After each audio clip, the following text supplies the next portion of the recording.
Hey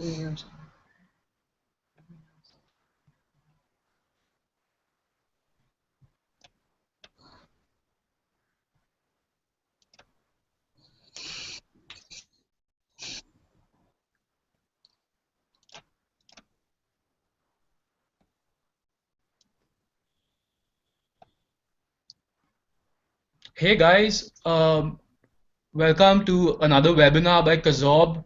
We are a career development venture, and what we do is we broadcast live interviews of people from the industry, of faculty members, of educational institutions, and we broadcast it live so that students and professionals can learn about them.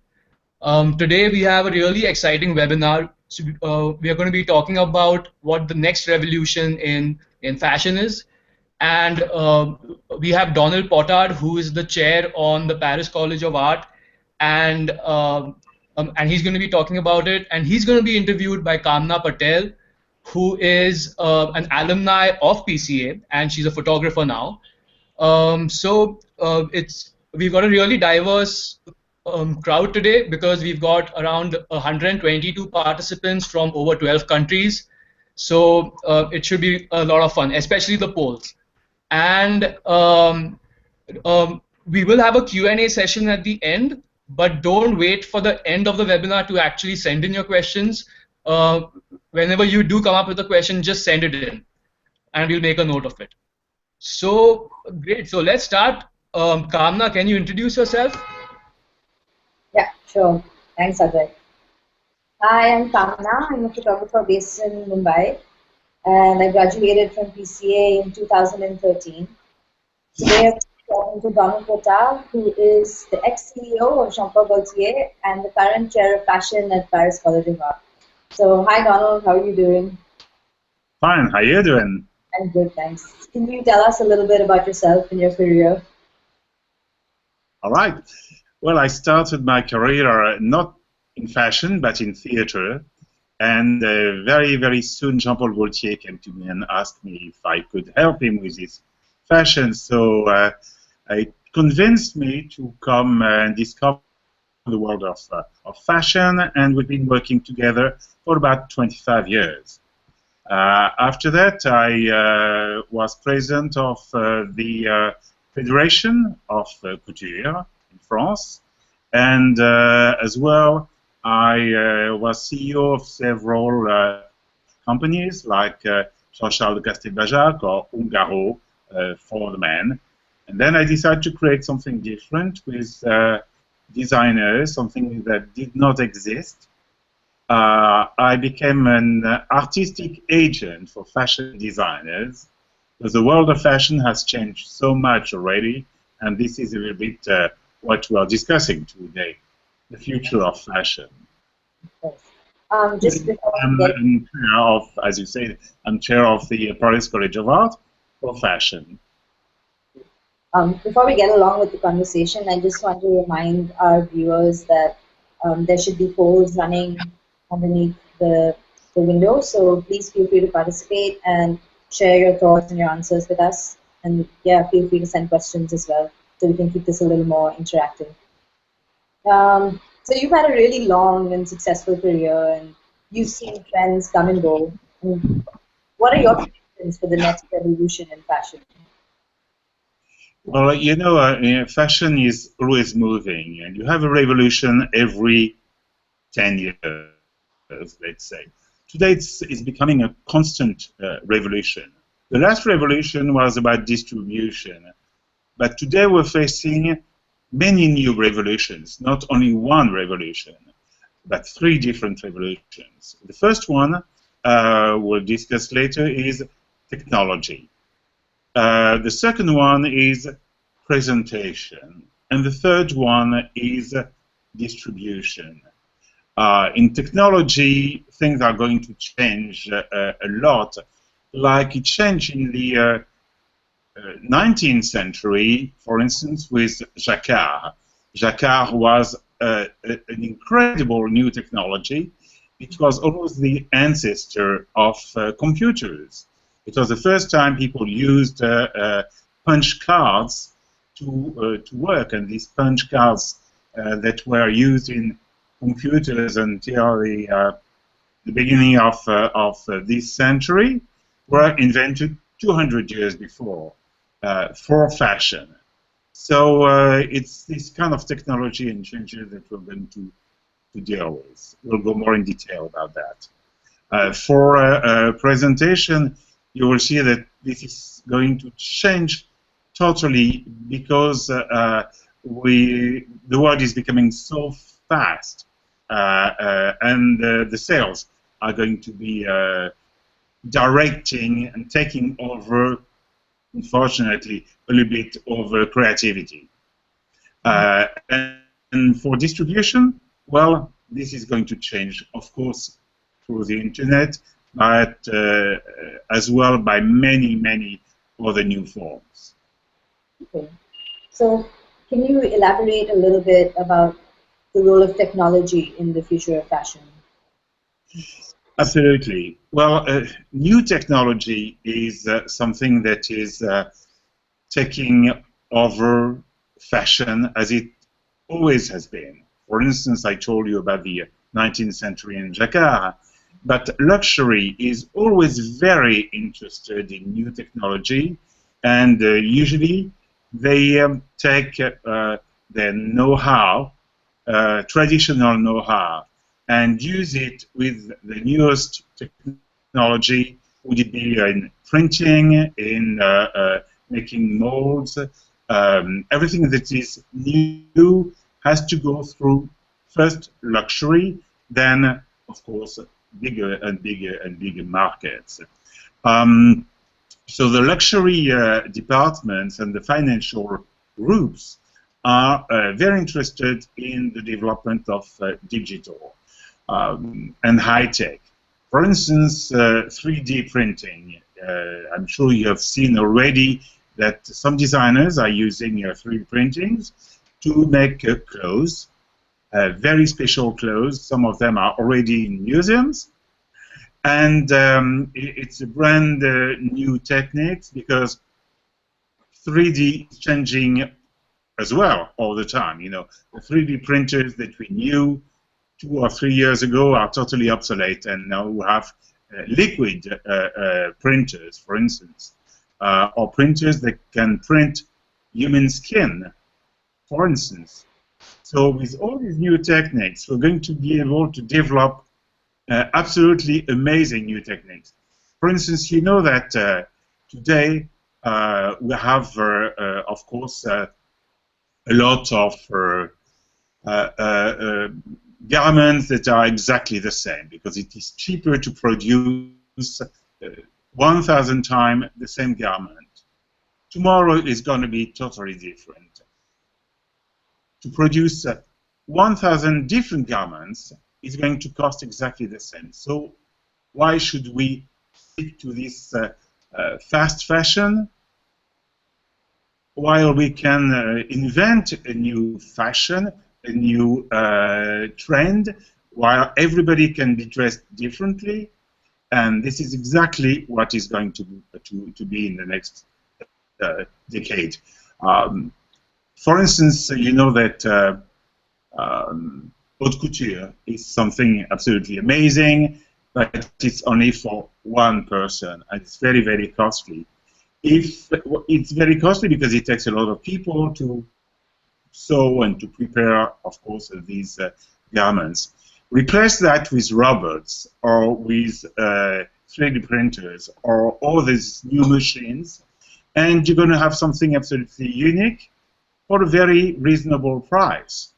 So that's very important because very soon you will see this mass customization effect that will replace the fast fashion as we know it today. Okay. Wow. How would this mass customization trend affect the role of the designers in the future?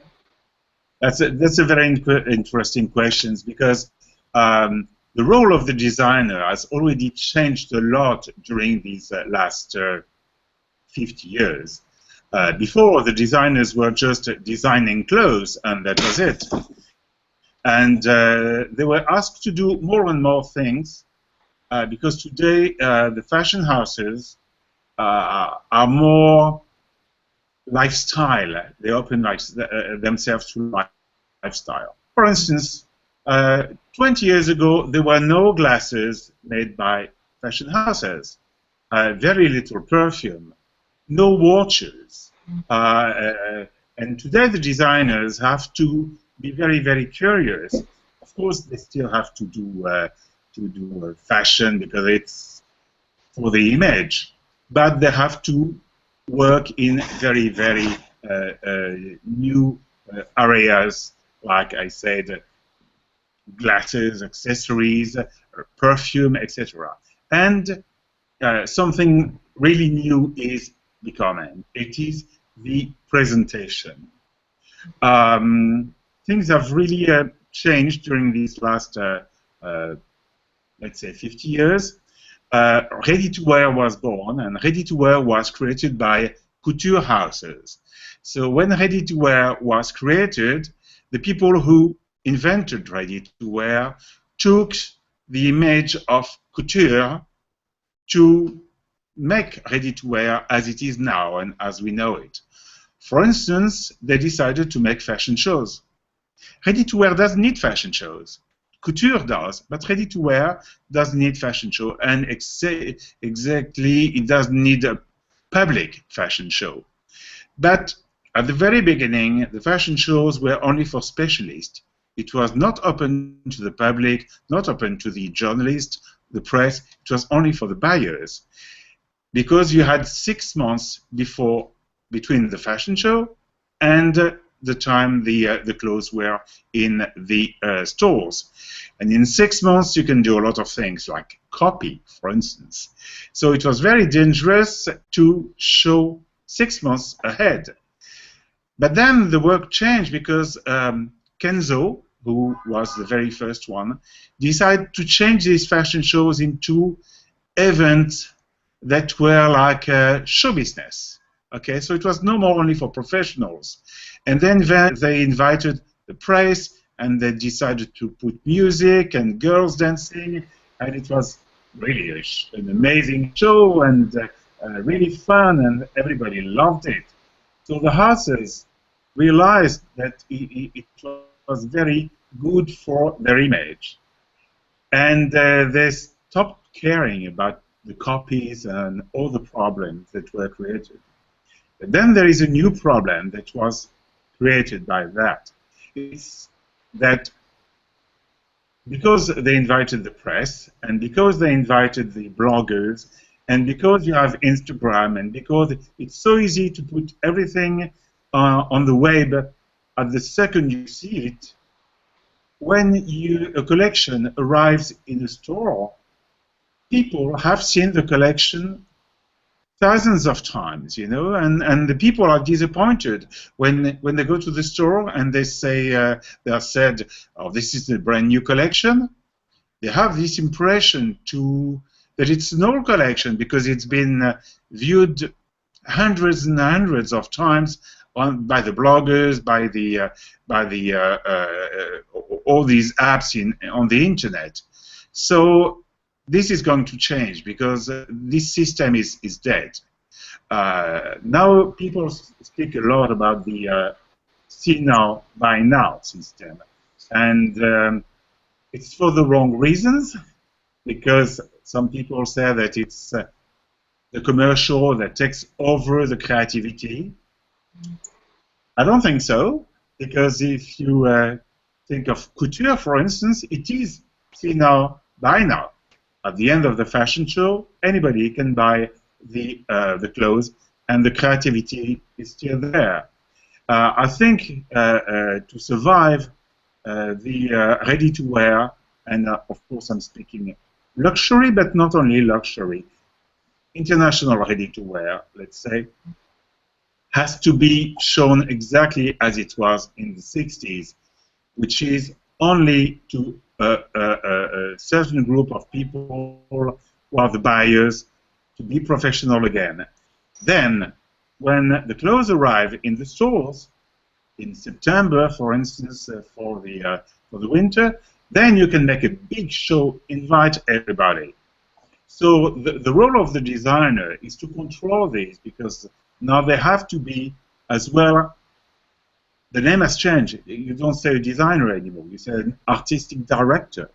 So you'll have more and more to be an artistic director. And the fashion designer of tomorrow will have to know all of this.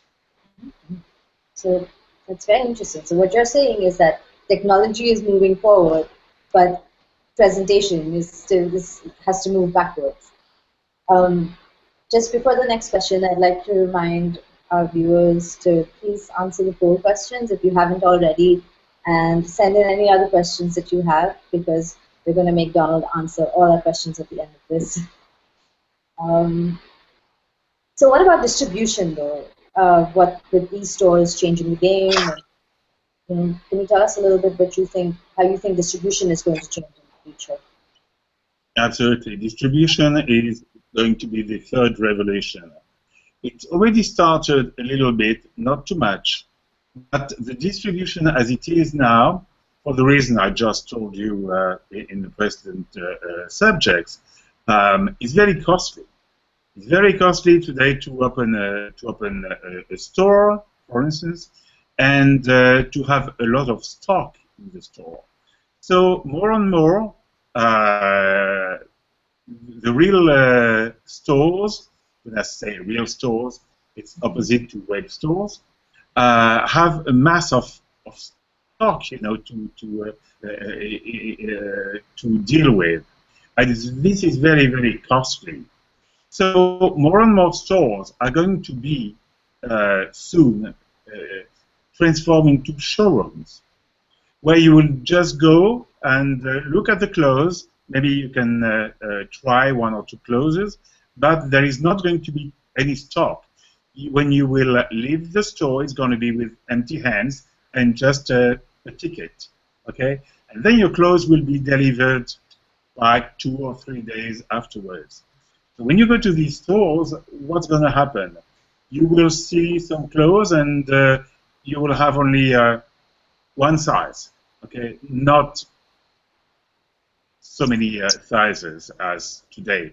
And you will have the size, you will have the color, you will have everything that you can try on, but nobody is going to help you to go, you know, back here to see if they have another color, another size. This time is over. So, of course, if you don't have stock, it's going to be, you're going to save a lot of money. You're going to save a lot of money, because what you will do is that you will have a central stock per country, for instance, or per region, if the country is very, very big, and everything will leave from these platforms, not from the stores anymore. More and more, this is going to change, and this is going to be a real revolution. Okay. Wow. I think the second poll should be up just about now. Kamna, I'll put up the second poll in 2 minutes. It should be up. Okay. Yeah. Okay. So how do you see this affecting the job market in the future, and what kind of skills will young designers need to acquire to compete, so to speak? Well, you understand that with all these changes, the work of the designers themselves is going to change, as it's been changing every 10 years. The designers shall have to be a little bit an engineer, and they will have to know a little bit of engineering. They don't have to be engineers totally, like we will ask them to build a car. But, you know, they will have to be able to speak with people who know these techniques, like they speak today with people who know how to work on computers. You know, I can tell you that it was very hard for the fashion designers to work on computers at the very beginning. You know, computers were just for secretaries. But now, of course, they understand that the artistic interest of the computers. It's going to be the same with all the new technology. So they have to open their mind and change their way of thinking toward technology, distribution, and presentation of the fashion shows. So this is going to be a real change, and they'll have to get ready now as soon as possible. Great. So, thank you, Donald. I think it's time to take questions. And I believe that the results of the first poll should be out sometime now or are out already. So let me see if anyone's asked us questions already. So Kamna, you want to look at the results of the first poll first? Yeah, sure. Adret, Okay. maybe you can Yeah. take the results of the first poll.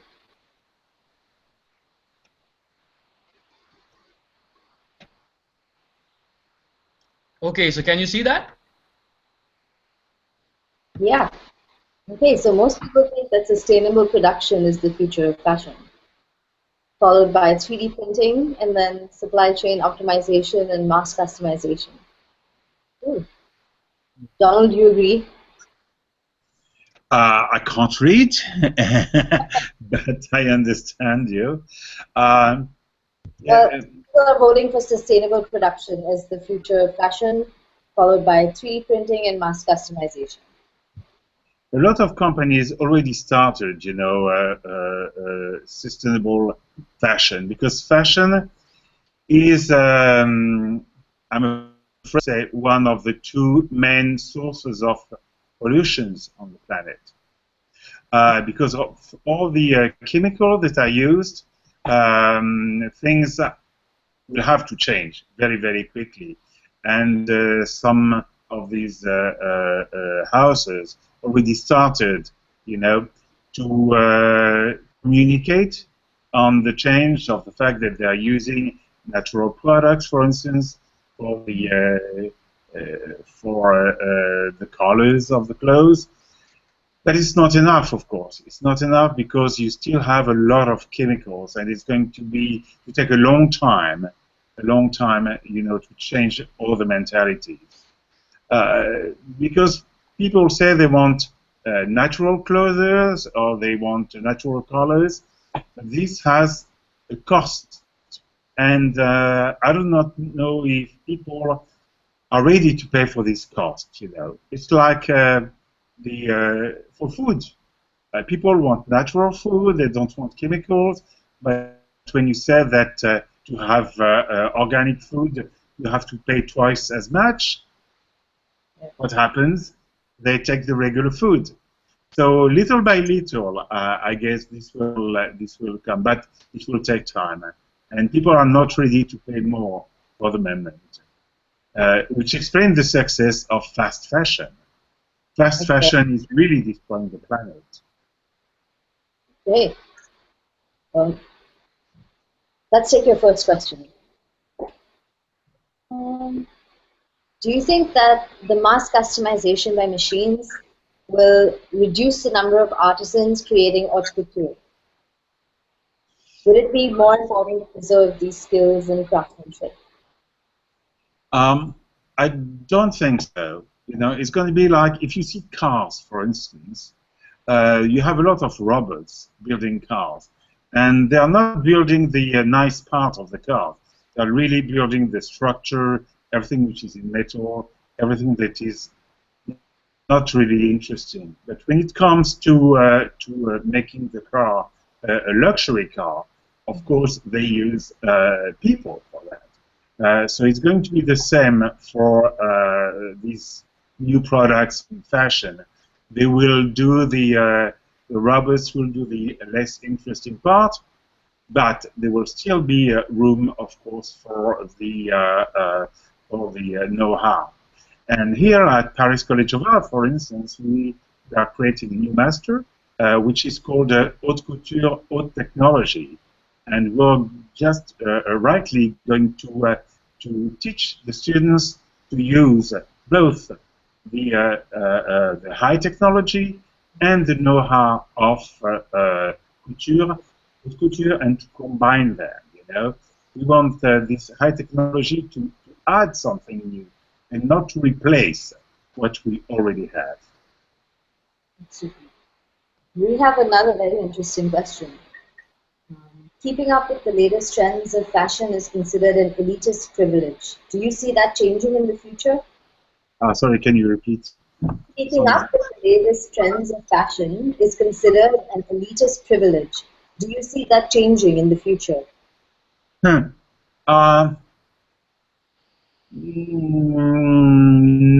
really. Not really. This is one of the things that there will always be people with privilege who wants to have something special, you know. And it's a good thing because this is for these people that we create some labs.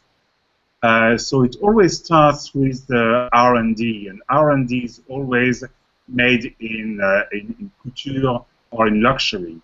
Then, when it's been used for couture, then you can use it for mass production, for instance. And this is exactly what happens. If you make, I don't know, a new shoulder, you can't make it for mass production because it's very costly. But you can do it with couture because the price is not a problem. So once it's been done for couture, then you can work it for mass production. I'll give you a short example. A French couture designer wanted an impeccable shoulder, and he worked with an aircraft company here in France, with Airbus. And together, they worked on a special product that was both strong and very light. And now, of course, it's been presented in couture, and it can be made now in a very, very cheap way for mass production. So finally, think of luxury as a laboratory and not as something very special for very few people. This is how I see it. But maybe mass customization will change that in the future. I'm not sure. I think there will always be a strong demand for products with a lot of know-how. Fortunately, because this know-how must not disappear. It's very important that we keep all this know-how everywhere in the world. I think we have time for one more question and the results of the second poll. Advait, should I do the question first, or do you want to do the poll first? See the pool? Advait? I can't see it because it's too small.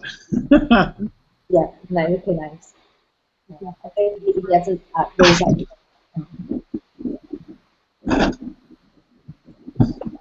Okay, well, I'll take the last question. I can't see it. Let me ask you the last question, and then we do the second poll. Okay. Okay, the last question is, as the 3D printers are allowing ourselves to create things, with new techniques and will new techniques and machines allow us to design clothes for ourselves as well, linked with professional fashion? So the viewer wants to know that now that 3D printer is allowing people to make garments for themselves, will new machines and technologies allow consumers to make professional level garments for themselves as well? Yes and no, because of course, why not? It's possible for people who are very creative. Why not? But not everybody is creative, and some people prefer to have somebody who makes the clothes for them. It's like painting or photography. Not everybody is gifted for these arts, and fortunately, there will always be room for creative people who will work with technicians to create things that are going to be absolutely amazing. Think of, I don't know, dresses like TV, made with TV screens. For this, you need a lot of technology, but as well, you need creativity. So maybe you will be able to do things by yourself, little things, not so important, but when it will become to big pieces, then you will have to go through industry and creativity. Okay, great. I think we could have time for one more question, maybe. What do you think, Donald? Are you ready for it? Yeah. Do you see fashion houses employ technology experts in-house for innovation in wearable tech? If so, how do you see this impact the conventional art of fashion design? Hmm. Well, I do not have a crystal ball, and it's difficult to answer this question. But what we can see that it already started. As soon as there is new technology, you can see fashion houses using it very, very quickly. Would it be a new way of printing? Would it be a new way of using all these new techniques? You know that these big groups are really investing a lot of money today in digital. LVMH, for instance, has taken somebody very important at Apple, who is now in charge of digital at LVMH, while Apple took people from Saint Laurent or big fashion house and used them in their new products, the new technologies. So what we can see is that both fashion and high technology are now using the same kind of people. So I think that little by little, it will become closer and closer. Okay. Well, thanks for that. I think the second poll results are up. Yeah, they're up. We've got around 32% of the people said that art direction and creative management are the skills required. Actually, sorry, this is the skills required.